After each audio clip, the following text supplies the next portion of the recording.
Mr. Secretary, thank you for your testimony today. I want to take the time to discuss the Economic Development Administration's role in disaster recovery. Yes. We continue to see devastating extreme weather events across the country, whether it's fires raging in California, hurricanes and earthquakes ravaging the island of Puerto Rico, or flooding in my home state of New York. Climate change is truly wreaking havoc in communities across the country. In the EDA's commitment to building more resilient regional economies in the wake of natural disasters, does the EDA see the unrelenting effects of climate change as a hurdle to, as you said, quote, help communities recover stronger?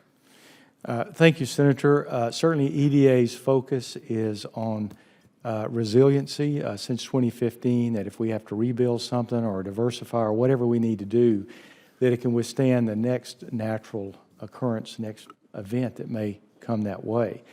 I'm not a climatologist. We don't have any climatologists on our staff, so I don't claim any expertise in that area, but certainly we stand ready to deal with any sort of weather event or other natural disaster that may come our way.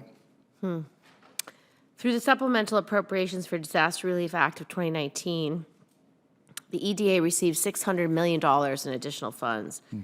The EDA disperses both pre-disaster resiliency grants as well as post-disaster recovery grants. With climate change contributing to an uptick in extreme weather events, how does the EDA prioritize pre-disaster resiliency grants versus post-disaster recovery grants? Senator, I'll need to take that question for the record. I'm not in a position to really make that distinction for you today, but would love to research it, analyze it, and get back to you. We'd be grateful for a letter to the committee. Okay, sure. As you detailed in your remarks, the role of the EDA in disaster recovery is to help facilitate the timely and effective delivery of federal economic development assistance to support long-term community economic recovery planning and project implementation and resiliency. In 2017, after being hit by an economic disaster, our fellow citizens in Puerto Rico were devastated by Hurricane Maria. EDA's first disbursement of disaster aid to Puerto Rico came in October 2018, a little over a year from when Hurricane Maria hit. At the end of 2019, the island was once again struck by disaster, this time in the form of multiple earthquakes. How will the EDA prioritize funding to ensure that the island and our fellow citizens receive relief, as well as resiliency resources so they can rebuild effectively and quickly? Okay. I'm glad you asked that question, Senator, because a lot of times there can be a little bit of confusion about where we fit into the whole disaster recovery scheme. We're not first responders, although we do set up a joint office with FEMA and our other partners early on. But we were not appropriated funds for the 2017 disasters until well into 2018. And then we began to obligate them as we received applications. So we're about 80% through that at this point. So far, we've obligated over $56 million to Puerto Rico for the 2018 tranche of appropriations for disaster fund. When do we think that money will be actually spent?